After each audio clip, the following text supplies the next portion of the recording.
আসসালামু আলাইকুম শাইখ। ওয়ালাইকুম আসসালাম ওয়া রাহমাতুল্লাহি ওয়া বারাকাতুহু। জি, বাংলাদেশ থেকে বলতেছিলাম শাইখ। মাশাআল্লাহ, বলেন বলেন, আলহামদুলিল্লাহ। আমার প্রশ্ন, এক বোনের বিয়ের কথা হচ্ছে।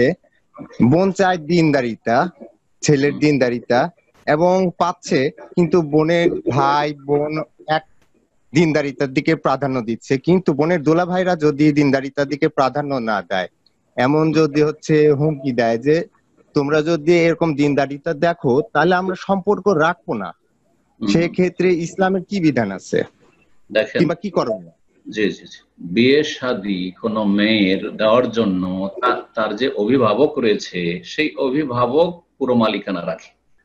বাবা যদি বেঁচে থাকেন তিনি অভিভাবক, অন্য কারো মত থাক আর নাই থাক, ছেলেদের মতামত পরামর্শ নিতে পারে, স্ত্রীর পরামর্শ নিতে পারে, কিন্তু তারা অভিভাবকত্ব রাখে না। বাবা নেই তখন দাদা, দাদা অভিভাবক, দাদা নেই, বাবা বাবা নেই, দাদাও নেই, তখন ভাই, হ্যাঁ, বড় ভাই অথবা ভাইদের মধ্যে যে বেশি জ্ঞানী, বিষয়গুলিতে ইখতিলাফ রয়েছে মাসাইলে।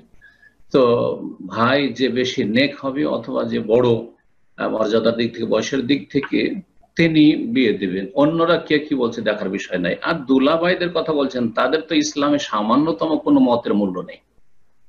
আমাদের সমাজে দুলা ভাই যারা কারো মেয়ে বিয়ে করে, তারা মনে করে যে আমরা, আমাদের দাপট খাটবে শ্বশুর বাড়িতে, এটা নাজায়েজ, হারাম। আপনার ওখানে দখলদারি কি আছে যে আপনার শ্বশুর তার অন্য মেয়েদের কোথায় বিয়ে দেবে না দেবে সেটা তাদের ব্যাপার। হ্যাঁ, তার ভাইয়েরা অভিভাবক, আপনার কোন অধিকার আছে? আপনি যেটা বিয়ে করেন সেটার মালিক হয়েছেন আপনি, তাকে আপনার কন্ট্রোলে রাখেন, বৈধভাবে রাখেন আপনি। হ্যাঁ, সে আপনার আয়ত্ত থাকবে, আপনার শালীর উপর কিসের অধিকার আছে? জাহেল মূর্খ সমাজ।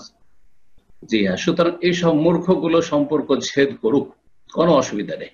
বরং এইসব মূর্খগুলিকে শিক্ষা দেওয়া উচিত। এদের সামান্যতম ইসলামের দৃষ্টিতে কোনো মূল্য নেই তাদের মতামতের। জি, জাযাকুমুল্লাহ খাইর। জি, আসসালামু আলাইকুম। ওয়ালাইকুম আসসালাম ওয়া রাহমাতুল্লাহি ওয়া বারাকাতুহু। বলেন। আমি ব্রাজিল প্যারাগুয়ে থেকে। আমার মাশাআল্লাহ, আল্লাহ প্রশ্নটা হেফাজত হচ্ছে, করুন। যদি কোনো মানে কাপড় কাটা টেইলার্স, মানে আমরা যে কাপড় বানাই ওদের দোকান থেকে যদি আমরা কোনো টুকরা কাপড় নিয়ে আসি কাজ শেখার জন্য, সেক্ষেত্রে যদি ও ইচ্ছাকৃত দেয়, তো আমরা যদি নিয়ে আসি, সেটা কি, ওখানে তো অনেকের কাপড় থাকে, তো ওই কাপড়গুলো যদি আমাদেরকে দেয়, সেই কাপড়গুলো কি আমরা আনতে পারবো? এটা কি জায়েজ হবে, না টাকা দিয়ে আনতে হবে? জি আর জি আমার দ্বিতীয় প্রশ্ন হচ্ছে, আমি যদি কারো সিয়াম করে দেই বা ফরজ সিয়াম, সেক্ষেত্রে কি আমি আমার নফল সিয়ামের নিয়ত করতে পারবো? জি। আসসালামু আলাইকুম বলছেন জাযাকাল্লাহ। টেলারের কাছে যে কাটা কাপড়গুলো থেকে যায়, বেঁচে যায়, সেই কাপড়গুলো যদি আমরা নিয়ে আসি আর সে দেয়, তাহলে সেটা কি নিয়ে আসতে পারবো বিনা পয়সায়, নাকি পয়সা দিয়ে নিয়ে আসতে পারবে? এই ক্ষেত্রে প্রথম কথা বলবো, যে কাটা অতিরিক্ত কাপড়গুলো অন্য কারো কাজ করে বেঁচে গেছে, সেই কাপড়টা কিন্তু টেলারের না। আমাদের টেলাররা কিন্তু এই কাপড়গুলো রেখে নেই, এটা হারাম কাজ করে। মূলত সেই কাপড়ের মালিক ওই ব্যক্তি, যেই ব্যক্তি কাপড় দিয়েছিল। অন্য কেউ যদি কাপড় দিয়ে থাকে কিছু জামা কাপড় সেলাইয়ের জন্য বা সালোয়ার কামিজ সেলাইয়ের জন্য, তার কাপড়টা যখন সেলাই করে দিলেন, জামা কাপড়, তার সাথে অতিরিক্ত যে কাটা ছেঁড়া কাপড়গুলো আছে, হ্যাঁ, সেগুলি যেটুকু বেঁচেছে আমানতের সাথে ফিরিয়ে দেবেন। অনেক ভালো নেক আমি টেলারদেরকে চিনি, তারা তার সাথে প্যাকিং করে, এই যে আপনার এতটুকু কাপড় বেঁচেছে নিয়ে যান, এটা হচ্ছে আমানত।